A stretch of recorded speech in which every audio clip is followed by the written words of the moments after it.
أما بعد. عن أنس رضي الله عنه قال قال رسول الله صلى الله عليه وسلم إذا أقرض أحدكم قرضا فأهدى إليه أو حمله على الدابة فلا يركبه ولا يقبلها إلا أن يكون جرى بينها وبينه قبل ذلك. رواه ابن ماجه والبيهقي في شعب كذا في المشكات. Anas radiallahu anhu narrates that Rasulullah sallallahu alayhi wasallam said, when one of you makes a loan to someone and the borrower sends him a present or provides him an animal to ride, he must neither ride the animal nor accept the gift, unless it is a practice they followed previously. Inshallah, I'll explain. Anas radiallahu anhu narrates that Rasulullah sallallahu alayhi wasallam said, when one of you makes a loan to someone and the borrower sends him a present or provides him an animal to ride, he must neither ride the animal nor accept the gift, unless it is a practice they followed previously. So we give in this example that Saad gave Yusuf a loan. Oh, what's a loan? He lent you some money, for example. Now, uh, because Saad gave Yusuf a loan and Yusuf accepted some money from Saad, so now Yusuf, out of, it was not their practice previously, now Yusuf starts giving some benefits and some advantages to Saad because Saad gave him some money. This is over and above what he has to repay him. So Rasulullah sallallahu alaihi wasallam is telling Saad that do not accept the gifts and do not ride the animal. So the principle behind this, there's another hadith that's mentioned that every loan which brings along a benefit, that benefit is usury. That benefit is usury.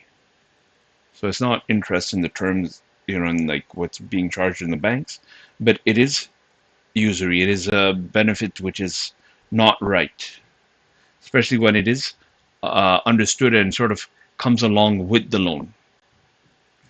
So this is the principle that we're looking at here, that this hadith, this particular hadith is addressing. So note, the hadith means that if they were previously accustomed to exchanging gifts or borrowing things from each other, there is no harm in accepting gifts, etc. from the borrower. But if they were not on such terms and the debtor is presenting things to the creditor simply because he owes him some money, now the creditor must not accept it, for it amounts to usury. In another hadith, Abu Burda radiallahu anhu says that Abdullah ibn Salam radiallahu anhu said to me, you live in a land where usury is common. So when anyone owes you anything and presents you with a load of straw, or a load of barley, or a load of grass, do not accept it, for it is usury. Usury is yes, along those lines, that a person, he takes more money. It's a bigger discussion. We have the common form of usury that's present in North America is interest. That a person, he borrows $10 from the bank and the bank wants him to repay $11 or $12 more. The bank doesn't say you borrowed 10, you return 10. So much okay. If I borrow 10 from you, then how much should I give you back? 10, right? That's fair. I borrowed money from you because I'm in a bad situation. That's why I'm borrowing money. I borrowed 10 and I give you back 10. To stipulate that I should return you 12 or 11 or more, it's not right. Even less is not right. You must return the exact amount back, not more, not less. So Abdullah ibn Salam radiallahu anhu said to me, to Abu Burda radiallahu anhu, you live in a land where usury is common. You live in a land where usury is common. So when anyone owes you anything and presents you with a load of straw or a load of barley or a load of grass, do not accept it, for it is usury. Common, it happens a lot. Like Yusuf saying, Ye kya hai? It's common. And animal noises, dinosaur noises are common. And for me to see a BB lion is common. G. Acha. So something which happens often, which happens a lot, this is common. Okay.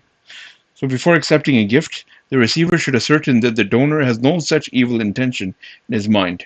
For example, if a debtor presents a gift to his creditor so that the latter should not demand payment of his debt, this gift becomes a bribe besides being usury.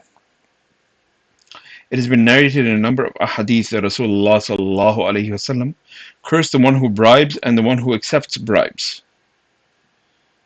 So all of these types of things, they are disliked. The giving bribes, taking bribes, these are not acceptable.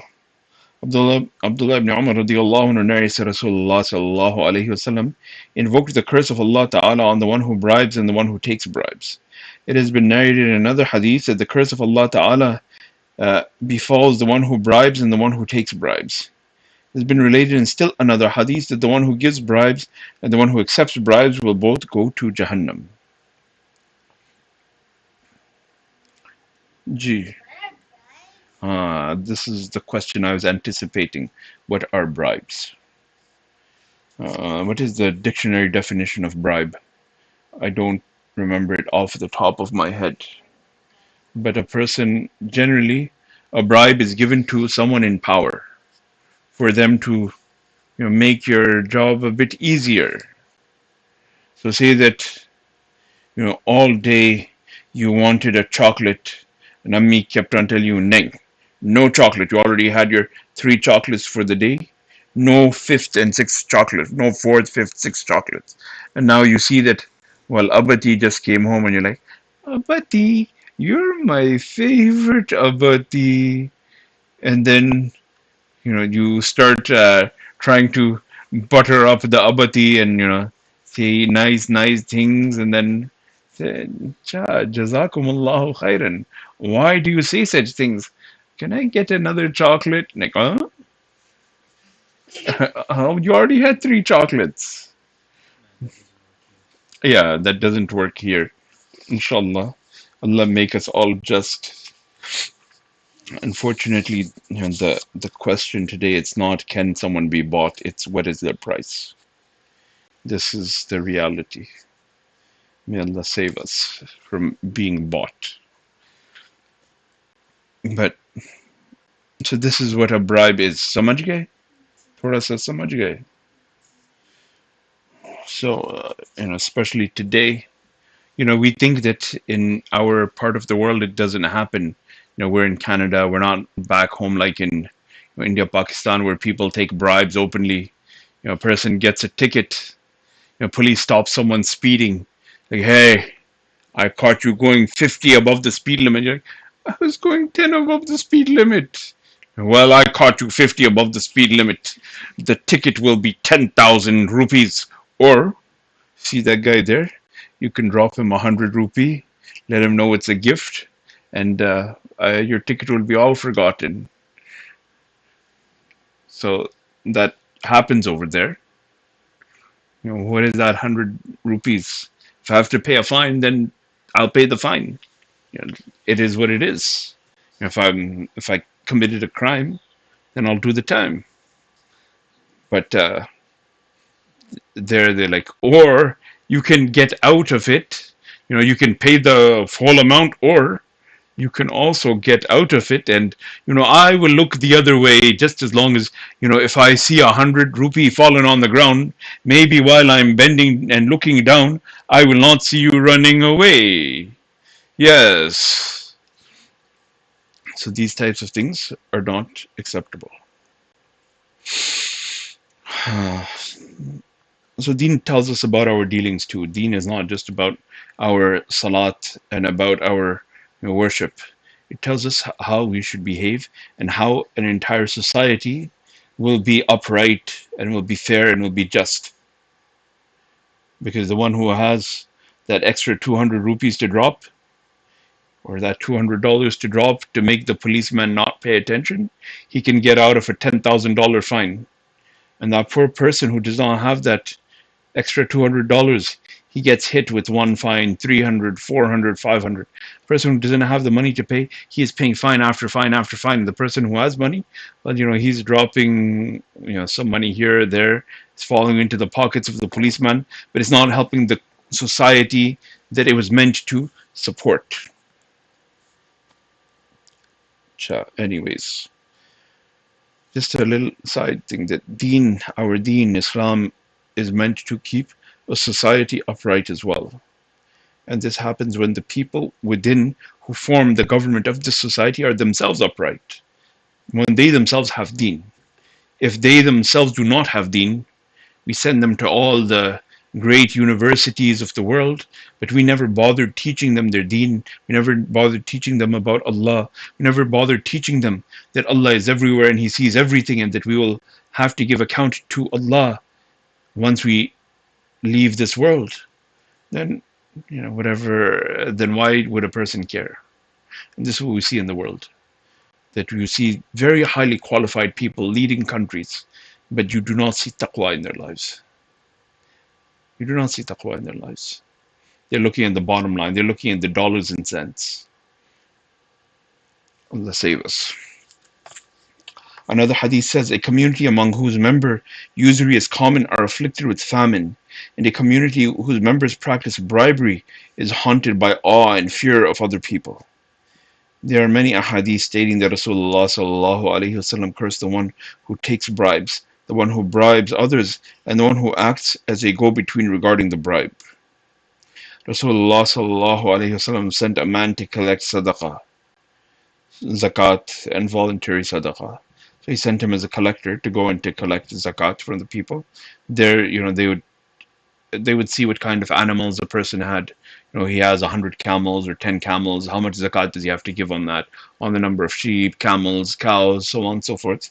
They would go and then they would tell them, okay, well, you have so many animals, you have to give this type of animal as zakat, or so on and so forth.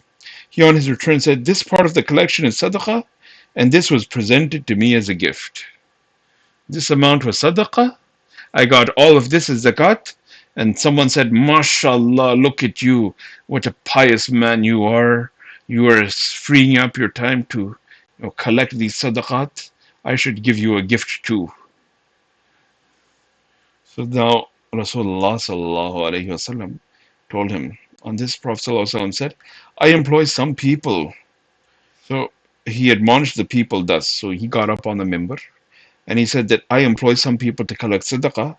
And yet one of them comes and says, this is sadaqah and this is a gift which was presented to me. Why did he not sit in his father's or his mother's house and see whether the gift would be given to him or not? So it was highly discouraged to take these positions of deen and to say, see, I'm being given a gift. We have observed that according to the foregoing hadith, a creditor can accept a gift from his debtor only if they have been previously accustomed to exchange presents. So sometimes it happens between friends. A person gives a loan to one of his friends. He sees that his friend is in a bad situation. So this example that we started with, that Saad gave Yusuf a loan. Well, they're brothers at the end, so why not? And Yusuf always does present gifts to Saad. Saad, bhai, this is my stickbot that got its head broken. Here's a gift from me to you. And he gives Saad his beloved gift, his beloved stickbot whose head got broken. The fact that his head is broken is another story for another day, but Yusuf still likes that stickbot. So now he gives this stickbot to Saad. With so much love and affection that he's my bada bhai, he's my big brother. So, TK, it's no problem. This is a habit that he had already. Yusuf always gives. Gee, Khadija, you also give gifts? You always make cards for Abati, huh? Acha. So, oh yes, and Khadija also gives me chocolates. Yes, she always makes sure that she gets some chocolates from Dollarama for me. So this, when there's already this practice, or between friends, between brothers, between friends, then it's not an issue because this was already their practice. And chances are, a lot when it comes to dealings, then there's a lot of flexibility. Unless something has explicitly been made haram, then the general thing is that it will be permissible. And when it comes to worship, types of worship, acts of worship, like salat, then no one will pray a salat except for the salat which Rasulullah showed us. Then there's no scope to come up and design your own salat that, wow, today I'm feeling this vibe. I'm gonna pray salat with 5 sajdas. It doesn't matter what the vibe you're feeling. Ain't gonna be no salat with 5 sajdas. The only salat is gonna be there with 2 sajdas. And so when in the ibadat we pray only, our worship is only as Rasulullah has shown us. When it comes to dealings, then there's flexibility that unless something has been made explicitly impermissible, haram, like interest, usury, so on, the types of dealings which are impermissible, taking loans on interest and so on, these things are impermissible. So if something is like that, then what has been made explicitly haram will not be acceptable. Otherwise, there's scope. Then there was another discussion we had with a couple of brothers. We're discussing. So when it comes to meat, al-aslu fil luhum wal-abda'. So with respect to meat and with respect to marriage, loosely speaking, or having marital relations, everything is haram unless something has been made halal. So the meat, unless it has been slaughtered properly, has been slaughtered according to the way of the Muslims, will not be considered acceptable. You won't say, oh, because it looks like it's this, it looks like that, so the meat should be okay. No, unless you can prove the meat is okay, the original stance is that the meats are haram. In the same way, the person wants to have marital relations, it's all haram unless it's been made halal through nikah, through marriage. So that's where these two things are, which are not explicitly forms of formal worship, but they do not follow the usual rule that generally everything will be permissible unless made impermissible. These things are impermissible unless explicitly made permissible. Anyways, inshallah, this is a longer discussion. Allah give us tawfiq to correct our dealings and to keep ourselves clean so that we meet Allah in a state that He is pleased with us, not having violated any of His injunctions. Subhanallah bihamdihi, subhanakallah bihamdik. Ashhadu an la ilaha illa anta nastaghfiruka wa natubu ilayk. Subhana rabbika rabbil izzati amma yasifun. Wassalamu ala